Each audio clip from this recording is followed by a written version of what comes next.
big for us. We thank you for giving us the privilege and opportunity to sit down at your feet.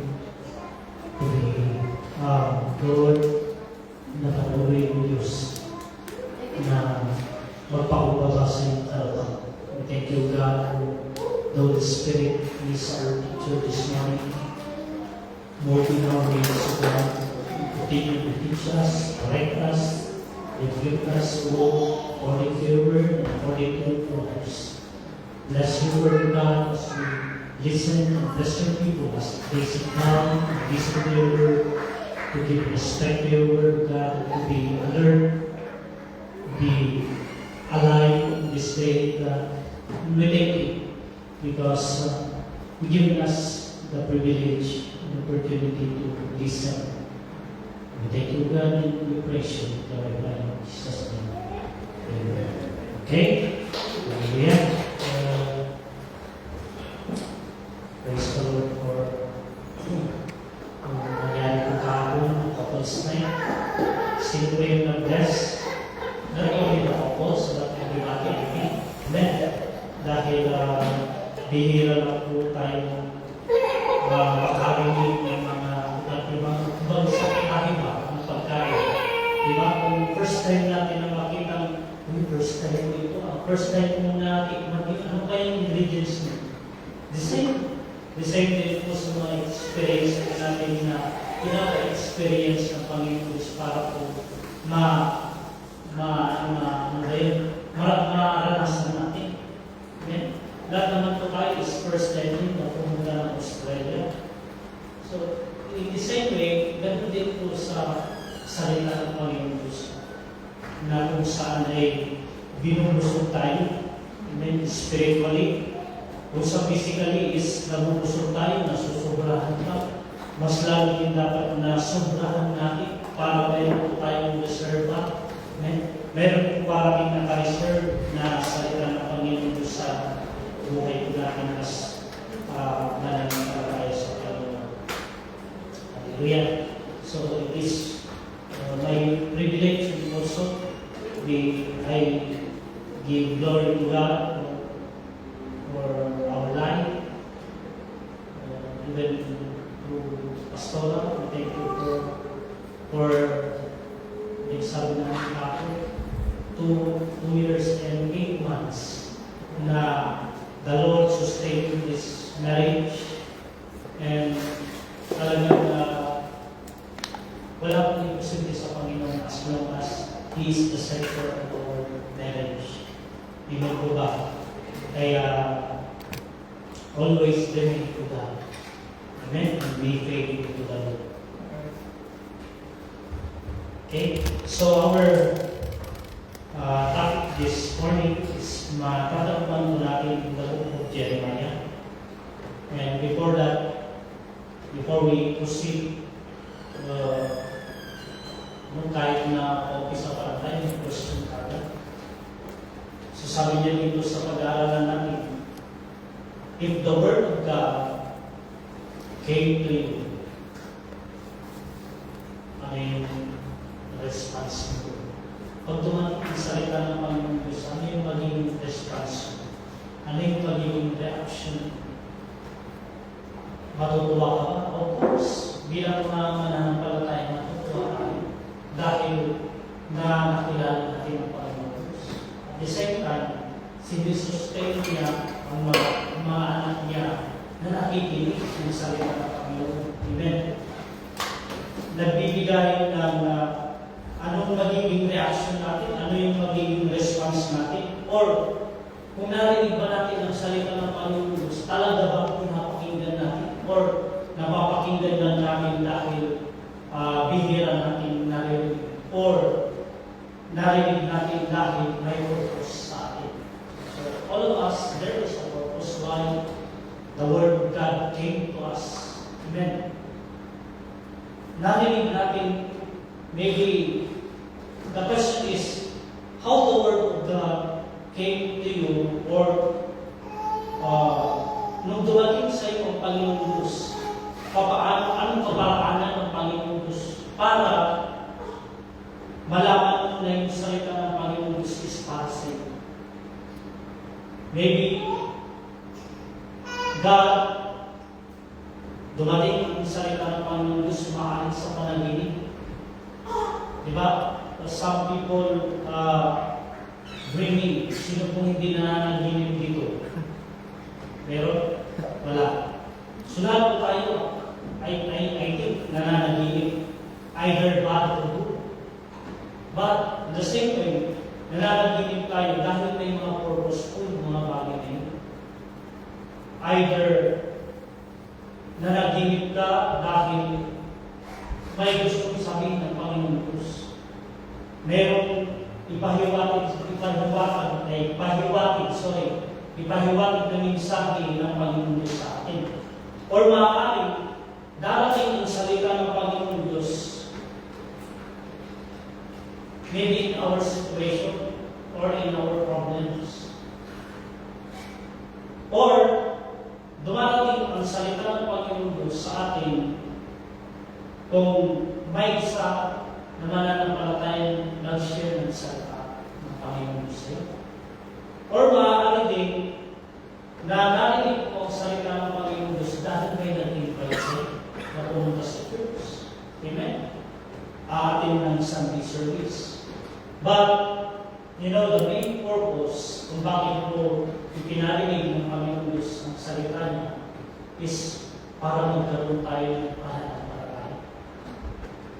According to Romans 10 verse 17. Hallelujah. Sige, tignan po natin doon sa Romans 10 verse 17. Kaya sabi niya, faith comes by hearing. Amen. Hindi po original na yung pananampalataya is galing po sa akin. Darating lamang po ito kung tayo ay makikinig ng salita ng Panginoon. Amen. Amen. Dahil kung hindi po tayo nakakarinig ng salita ng Panginoon Diyos, hindi natin masasabi na totoo ang Panginoon. Hindi natin ma-imagine ang anong klaseng Diyos ang pinagsisilbihan natin. Kaya, napakainap at napakaigi mga kapatid na kung tayo po ay nakikinig pala ng salita ng Panginoon Diyos, mas makikita mo yung purpose ng buhay. Amen. Kaya, ano ba? Kaya sabi niya, consequently, faith comes from hearing the message. And the message is heard through the word about Christ. Hindi po word ng tao, kundi word of Christ, salita mismo ng Panginoon Jesus, ang nakapagbibigay ng pananampalataya sa sino man na nakikinig ng salita niya. Amen. Kaya, nung time ni Jeremiah, so our main text is makikita po natin in Jeremiah chapter 1. In verse 4, in Jeremiah chapter 1 verse 4, sabi niya dito, the word of the Lord came to me. So, ang purpose pala ng Panginoon Diyos kung paano siya kukunin yung attention ng tao is sa pamamagitan ng word, sa pamamagitan ng salita ng Panginoon. Diba? Kung may nagsasalita at tayo ay nakikinig, nakukuha ng nagsasalita yung attention natin. Even to the Word of God, na kung binabasa natin o pinag-aaralan natin ang salita ng Panginoon Diyos, dumarating yung tayo na nakukuha yung attention, kung lalo na kung first time na makinig. Amen? Ibig sabihin, nung narinig ni Jeremiah yung salita ng Panginoon Diyos, nagbigay sa kanya ng atensyon. Kaya sabi niya, the word of the Lord came to me. Dumating sa akin yung salita ng Panginoon. Bakit? Kasi may gustong sabihin ng Panginoon Diyos kay Prophet Jeremiah. In verse 5, sabi niya, before I formed you in your mother's womb, I knew you. Kaya, sabi ko sa katabi, kilala ka ng Panginoon. Before I formed you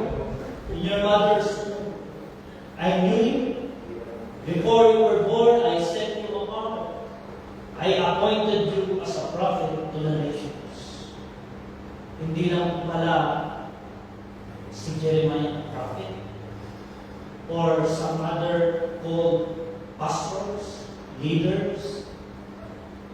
Amen. Kaya hindi lang po kami mga pastor ang tinatawag na pastor. Maaari kayo magiging pastor ng Panginoon Diyos dahil narinig mo, sabi niya. Amen. Sabi niya, the word of the Lord came to me. Dumating yung salita ng Panginoon Diyos sa akin. Hindi darating ang salita ng Panginoon Diyos sa iyo kung hindi nakinig yung time na mo. Amen. At the same time, hindi mo maintindihan at hindi mo malalaman yung word o salita ng Panginoon Diyos na darating sa iyo kung hindi mo siya binibigyan ng attention. Kaya sabi niya kay Prophet Jeremiah, before I formed you in your mother's womb, I knew you. Before you were born, I set you apart. I appointed you as a prophet to the nations. So we are the prophet in the nation. Dahil wala tayo sa Pilipinas, we are the prophet here in Australia. Kaya, do not say to yourself na, ay wala akong alam sa Bible. Do not say to yourself na, hindi ako nag-aral ng teaching, hindi ako nag-aral ng Bible school. But for me, as my experience, I never enrolled in Bible school. Hindi po ako nag-aral ng theology. But when the word came to me, and he struck my heart, doon ko pala nalaman na, mayroon palang purpose ang Panginoon Diyos. Mayroon palang gustong gawin ko ipagawa ng Diyos sa akin. Not only for the nation, but you are the prophet, especially in our family. Amen. Hindi ko lang mga pastor ang tinatawag na magpapastor sa family. You are the pastor in your family, in your own family. That's why we need to rise up. We need to, kasi mayroon sasabihin ng Panginoon sa atin na kailangan po natin gawin. Ituloy po natin. Kaya sabi niya, I appointed you as a prophet to the nation. I appointed you as a prophet to your family, to your friends. Kaya nagtatanong ako nung sa inyo dito, sino ang maraming followers dito sa Facebook? You are the prophet of your friends. Sa mga maraming followers sa Facebook, kung may mga vlogger dito, you use kung kayo ay nagiging sikat, nagiging vlogger kayo, you use that for the glory of God. Hindi po para makuha yung atensyon ng maraming tao at sumikat po tayo. This is the time na actually, lahat po tayo is kung anong tao tayo, kung anong taon tayo nakarinig ng salita ng Panginoon Diyos, yun yung time na may appointment sa Panginoon. Yun yung time na may gustong sabihin ng Panginoon Diyos. Kung nung panahon po na hindi ka totally active Christian, ay kailangan parang yung anong tawag nyo, palakul.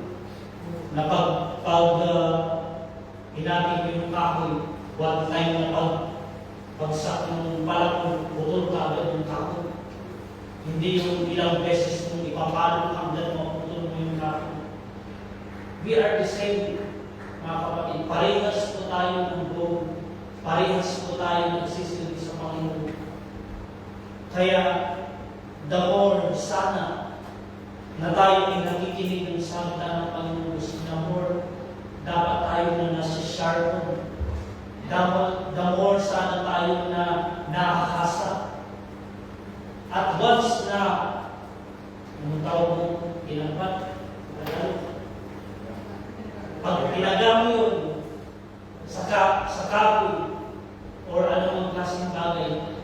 maputol kaagad. Ganun din sa mga ego po natin. Kailangan tabasin, tagalin yung mga ego po natin para maputol na po yan. At palitan na po natin ang willingness kung paano magsilbi sa Panginoon. Sabi nga ng mga teacher natin, nagsilbi ka din lang. Ay, tutuhanin mo na.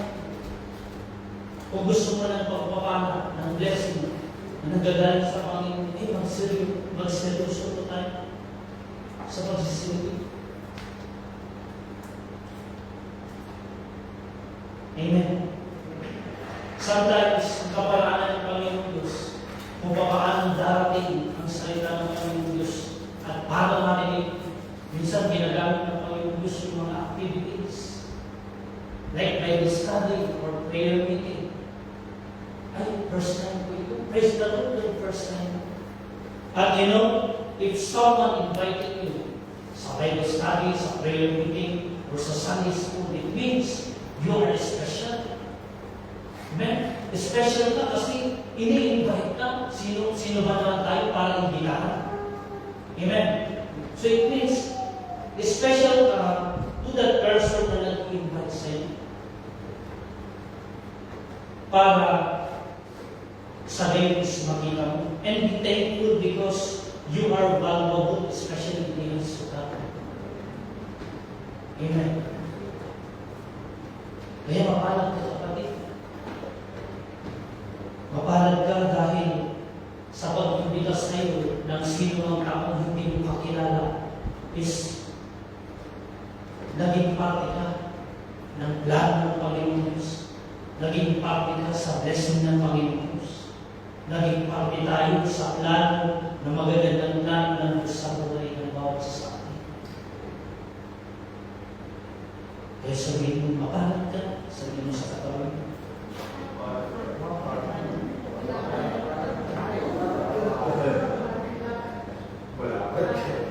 Hallelujah. So, you know, even sa mga situation, God speaks to us in many ways. According to the word, according in Job 33 verse 14. Job 33 verse 14.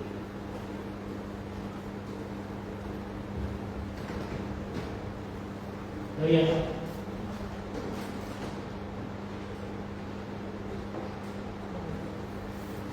Okay, so sabi niya, for God does speak.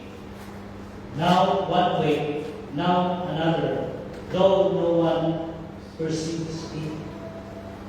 In other translation, sabi niya na ang Diyos daw ay nakikipag-usap in many ways. But sometimes, or most of the time, we don't want to listen. God is speaking to us in many ways, but minsan or kadalasan hindi tayo nakikinig. Maaaring pinahihiram natin yung sarili natin gusto. But, mga kapatid, let us exercise. We need to learn how to listen. Kailangan marunong ka makinig. Kahit ikaw ang pinakamarunong na tao, kailangan ko pa rin makinig. Kasi there is distraction. Kung pinaiiran mo yung kagalingan mo at ayaw mo makinig, ayaw mo maturuan, there is distraction. And darating yung pride sa'yo.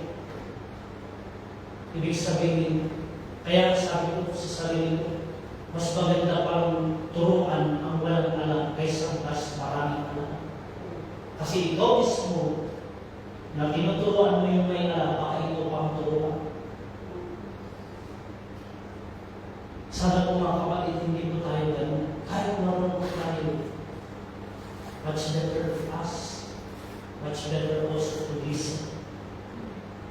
Because all of us May alam ako na hindi ko alam. Meron kayong alam na hindi ko rin alam. Kaya, we need to exercise or we need to learn how to listen. We need also to learn how to respond. Kaya dapat marunong ka rin mag-response. Hindi ka lang narinig, nakikinig. Kailangan dapat may response ka rin.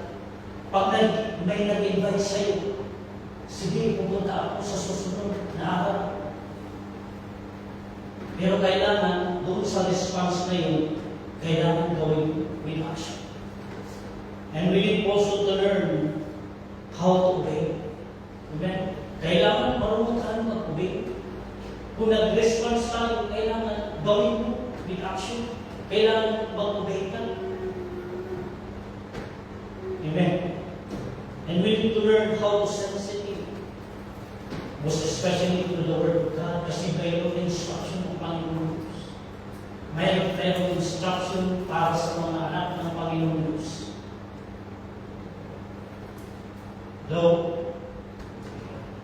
Kaya, dahilan po natin sa Jeremiah chapter 1 verse 6. Sabi niya sa verse 6, Last sovereign Lord, I said, I do not know how to speak. I am too young. Minsan, marami tayong reason. Just like Jeremiah, Lord, sabi niya, hindi ko alam ang salita. Yan ang purpose ng bibig ko.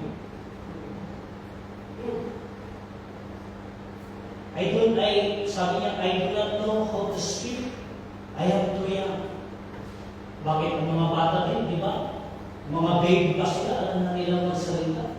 How much po itong si Jeremiah? Ang dami niyang riso, ang dami niyang rason sa Panginoon. Kaya sabi mo ulit sa katabi mo, huwag kang magrason sa Panginoon. Kaya, kung ang Panginoon Diyos ang makikipag-usap sa atin, wala kang dapat irason. Ang sabihin mo lang, yes, Lord. I agree. 7, in verse 7, sabi niya, But the Lord said to me, Do not say I am too young.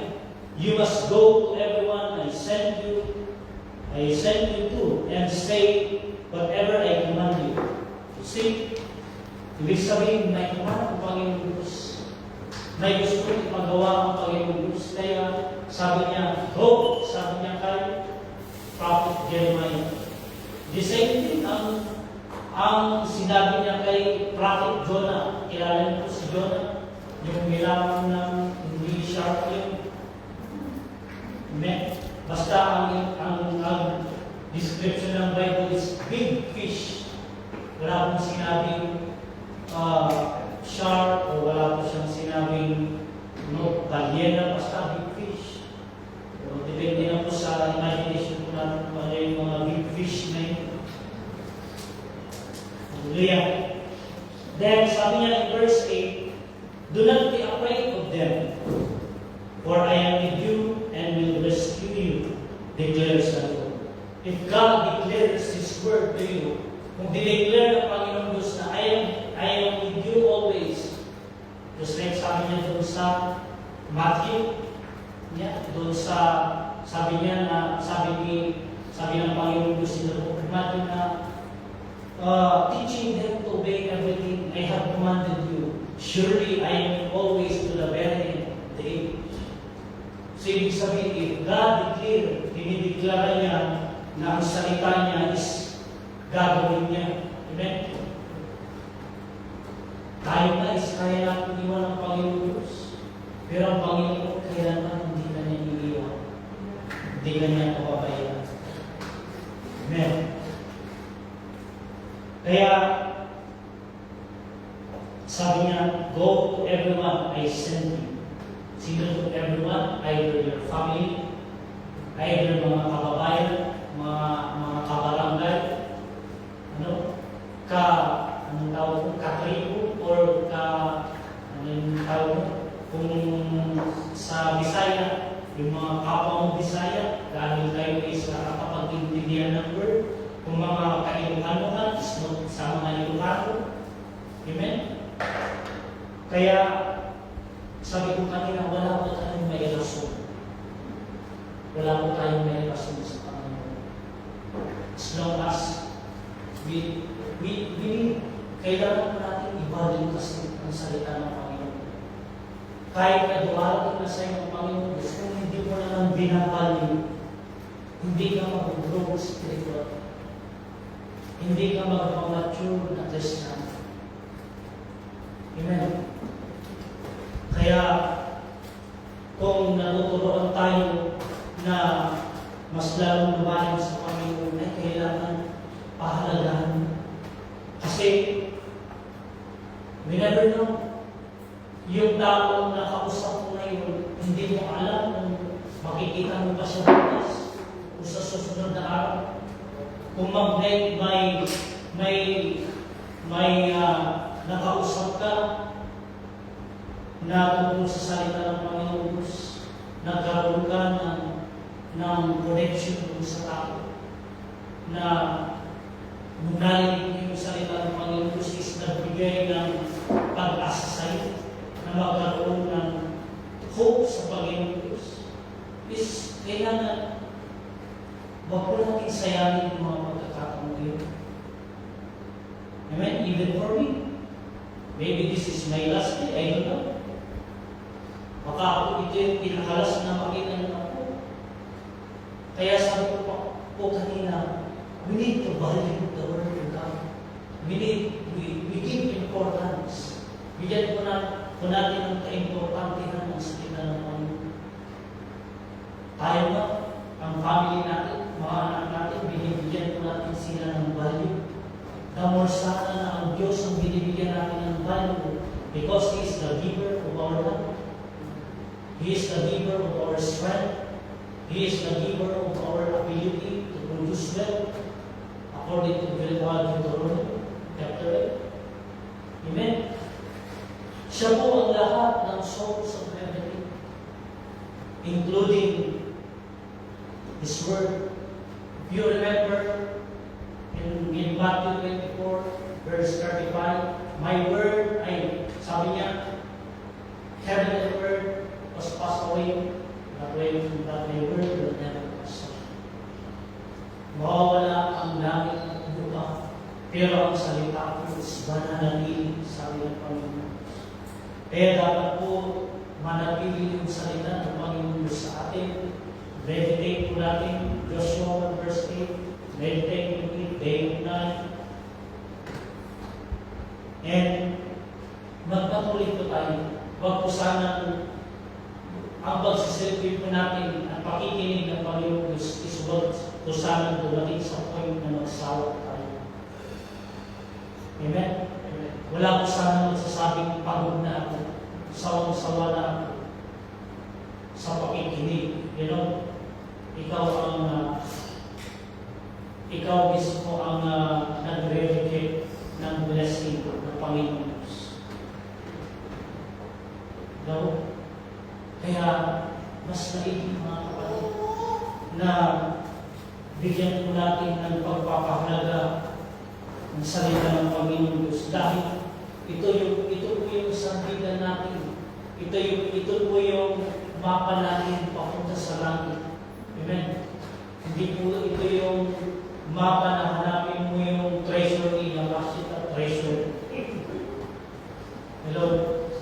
Ito po yung mapa papunta sa langit na kailangan bawat mananampalataya, bawat nakikinig ng salita ng Panginoon Diyos is bigyan po natin ng pagpapahalaga ng salita ng Panginoon.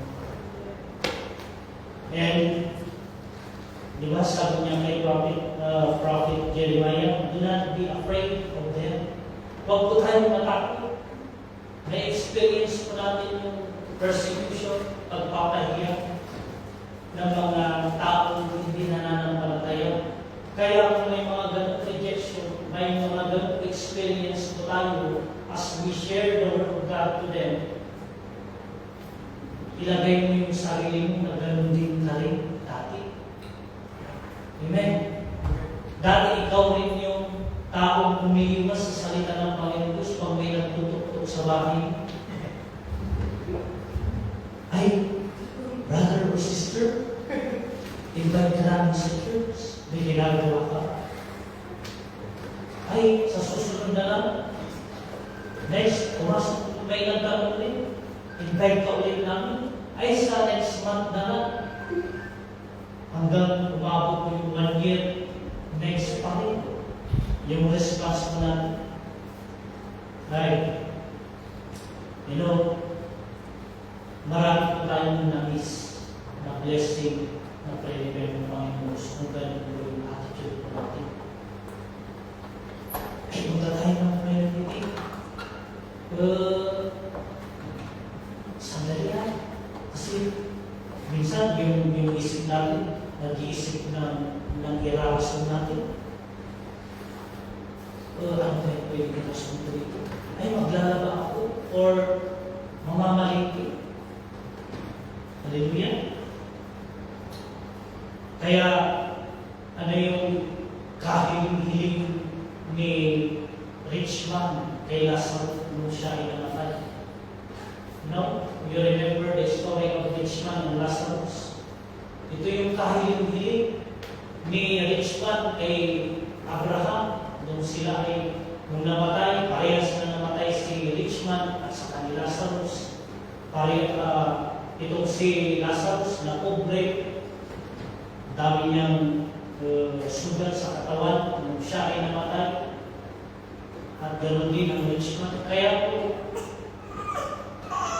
wala pong makakapag-extend ng buhay sa sinuman sa atin. Kahit ang pera hindi kayang i-extend ang buhay. Kahit anong klaseng karanyan po tayo dito sa mundo, hindi po may extend ang buhay natin because God determines our days within our months. Amen? Tingnan po natin doon sa Psalms 90. Actually, hindi po nakalain yan sa mensahe, pero God speaking to us this day. In Psalms 90 verse 10, actually, tapos na ako, pero may gusto pang sabihin ng Panginoon sa atin. Psalms 90 verse 10, anong sabi niya?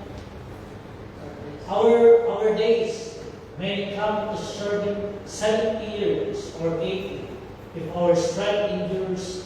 Yet the best of them are not to trouble and sorrow, for they quickly pass and we fly away. Kung dumating yung edad niya, kung umabot ka sa 70, praise the Lord. Kung may extend ng 71 until 80, bonus mo yun. Gusto niyo ng bonus? Hindi po money. Yung bonus is makatagpuan ng mga sa salita ng Panginoon. Kaya napaka-importante po na habang nalakas na, amen? Habang nalakas po tayo, ay wag na po tayo paarte-arte na magsalita sa Panginoon. Amen? Nakikita niyo ito mga bata. Nakita po natin, kakarga pa natin sa David. Ngayon naglalakad na. Ibig sabihin, darating yung time na sila ang kapalito sa atin. Amen. Ngayon, ano yung ipapamana natin sa kanila kung mawawala tayo sa mundo nito?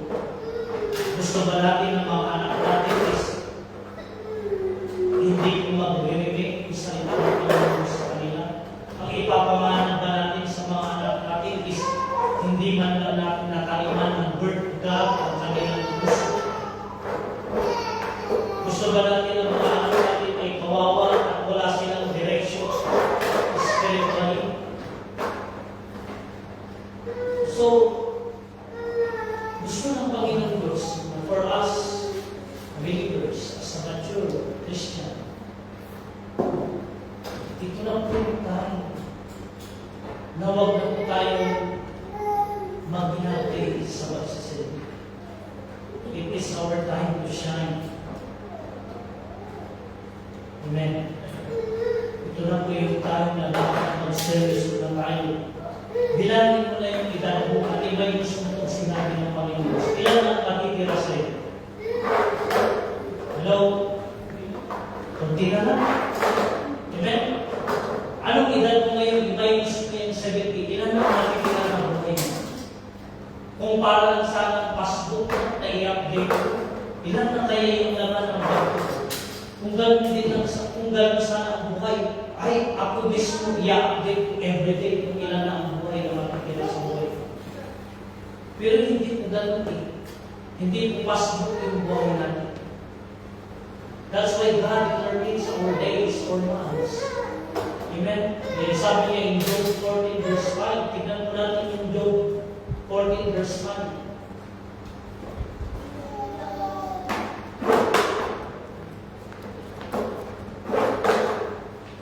Verse 5 sabi niya, a person's days are determined. You have decreed the number of his months and has set limits he cannot exceed.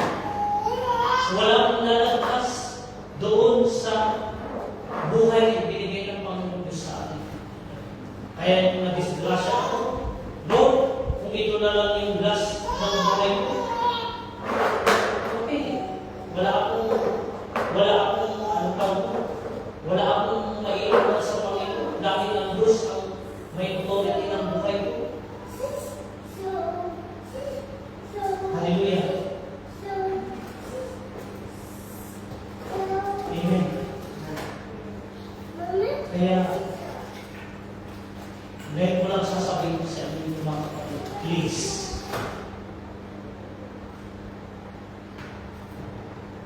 magpatuloy tayo sa Panginoon. Magpatuloy tayo sa salita ng Panginoon. Magpadirect tayo sa Panginoon Diyos. Hallelujah.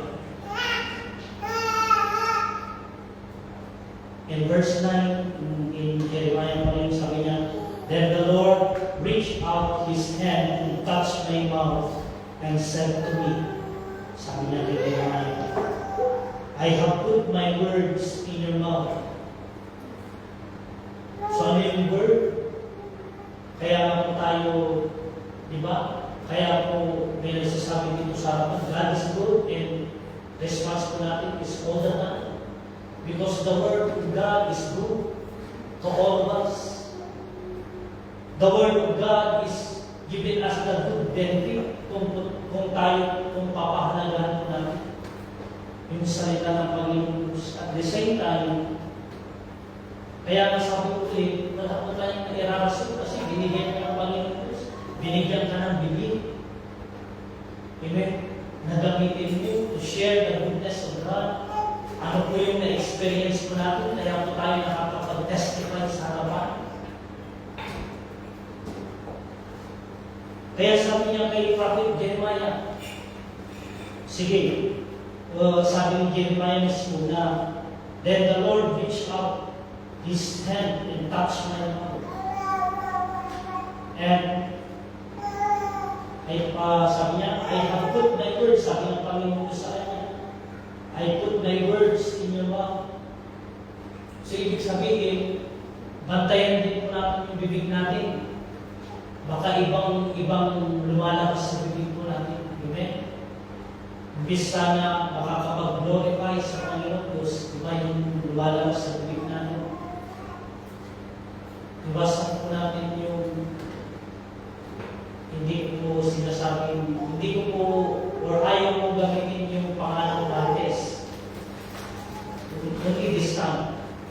Kasi masakit naman yung halimbawa lang, in case na nagsalita ka dito is yung katabi mo pala pangalan ng Martes.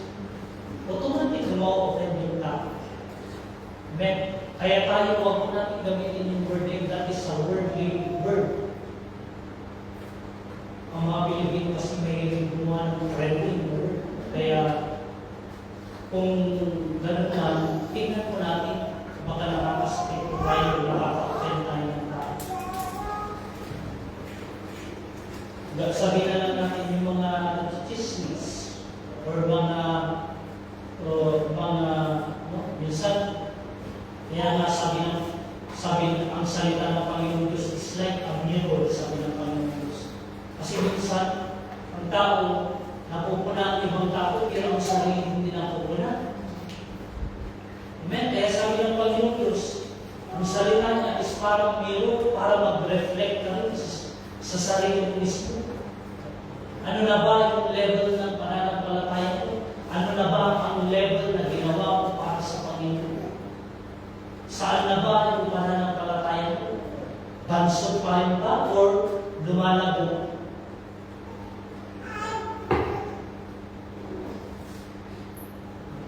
Hallelujah.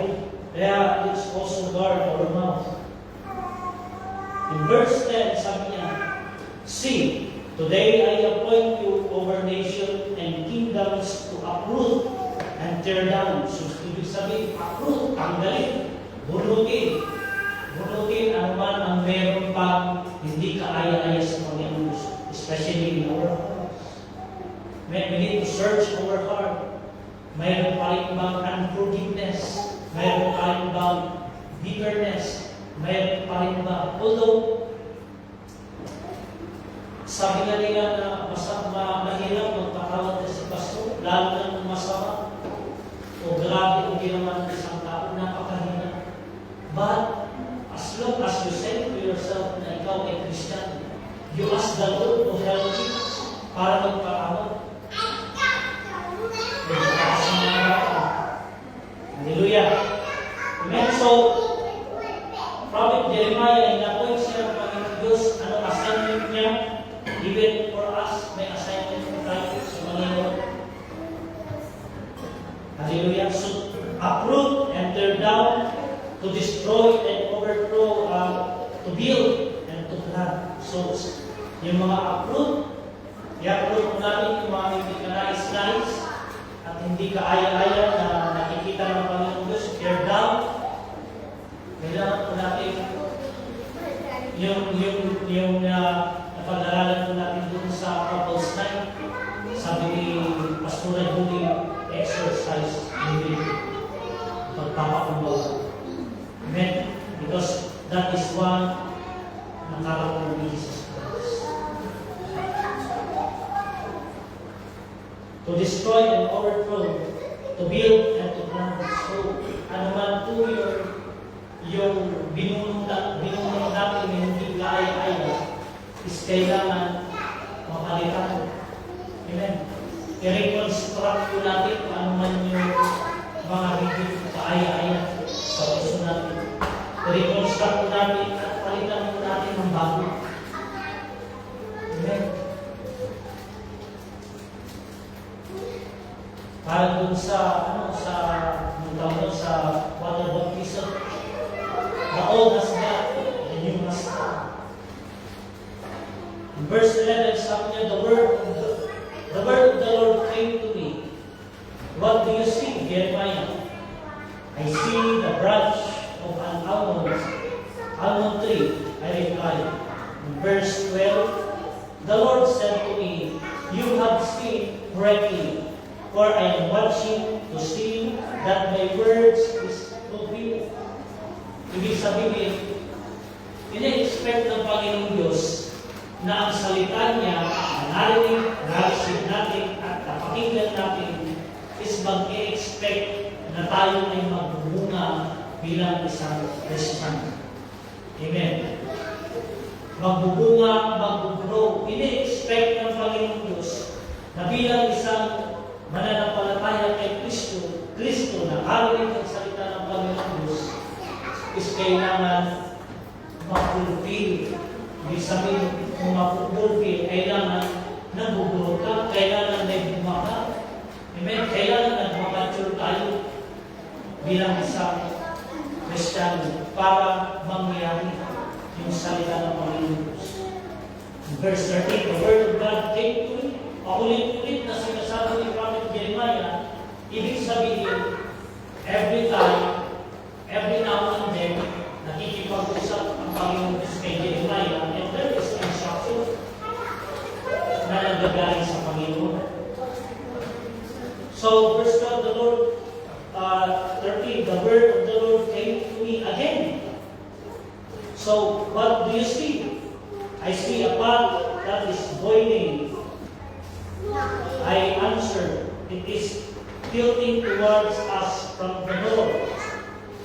verse 14.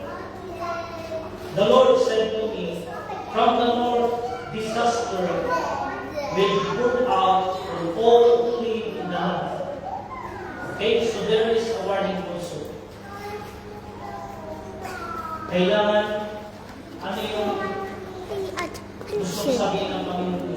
Sabihin daw natin, na warning lang natin ng mga tao.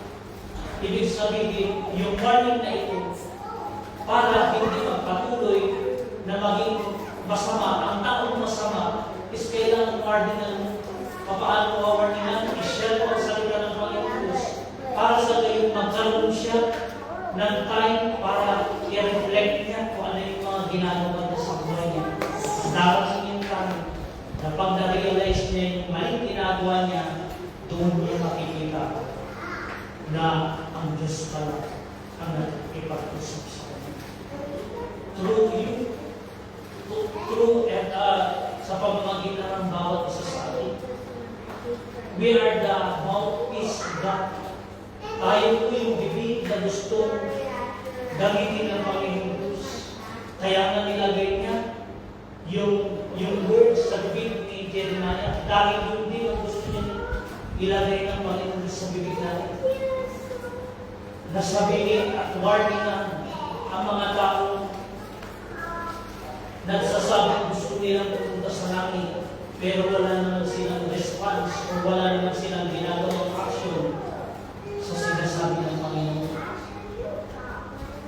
Amen. Hallelujah. So, kailangan po natin sabihan, especially our family. Sino ba kung hindi nananampalataya sa family, sa relatives, close friends mo?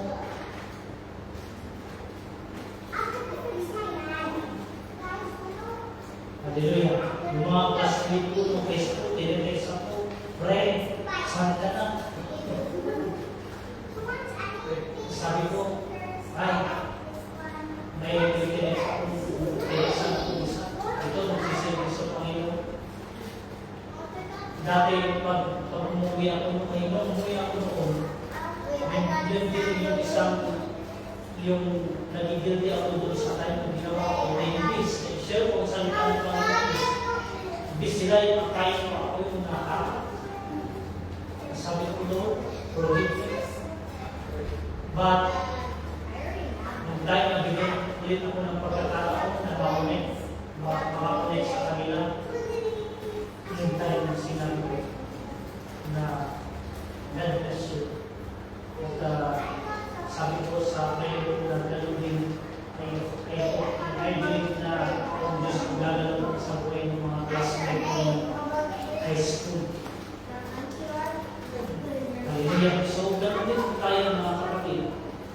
Kaya, sabi ko, may ganyan assignment tayo sa Panginoon at darating yung time na i-check ng Panginoon Diyos yung mga assignment na pinagawa ng sa sabi ng Panginoon, finish or not finish, pass or fail, sabi mo. Tapos, ikaw, wala kang naipas. Ibig sabihin, wala kang ginawa. Kaya mag-ingat po tayo kung natin yung ginagawa sa mga assignment na binigay sa atin ng Panginoon. Hallelujah. So,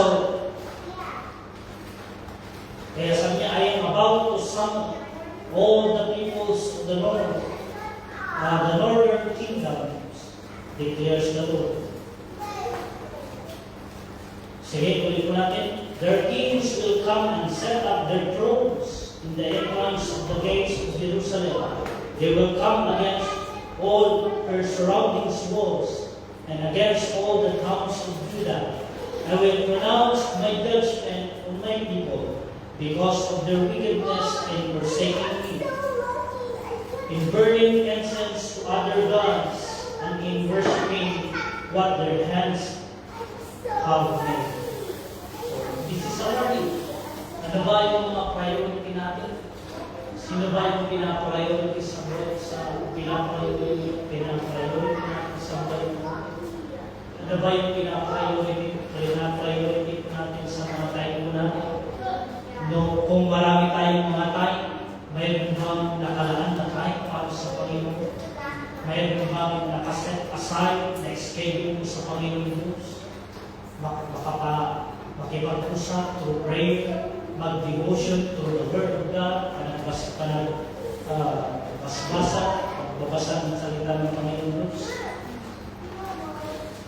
Hallelujah. So yun po yung isang gusto ng Panginoon Diyos na ipapaalala sa atin.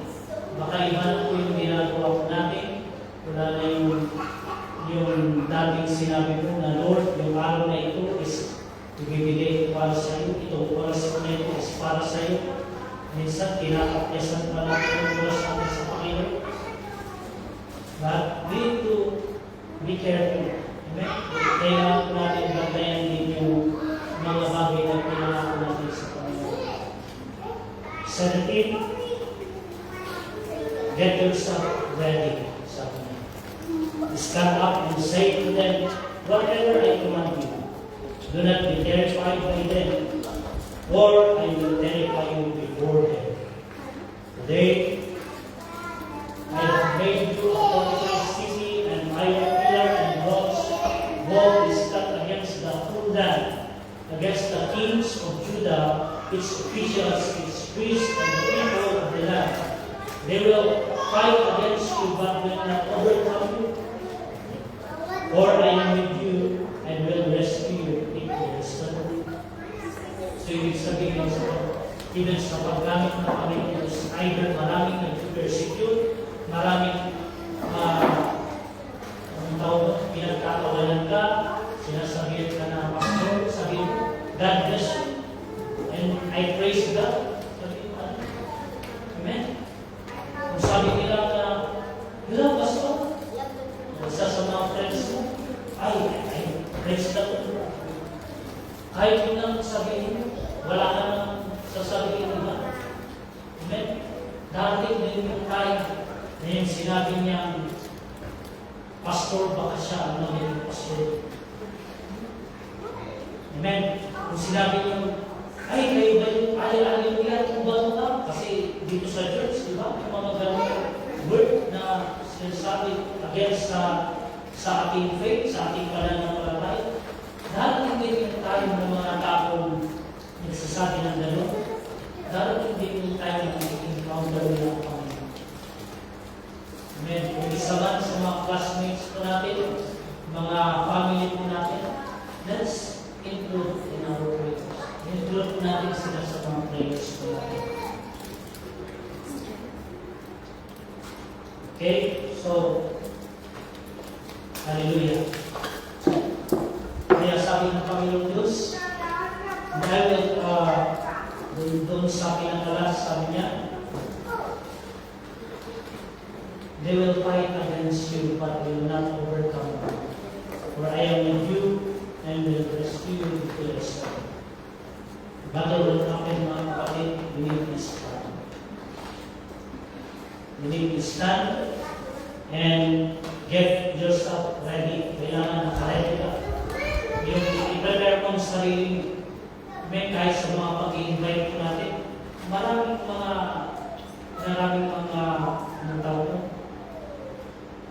rejection. Maybe may mga ganun, pero huwag po tayong mag-dismay.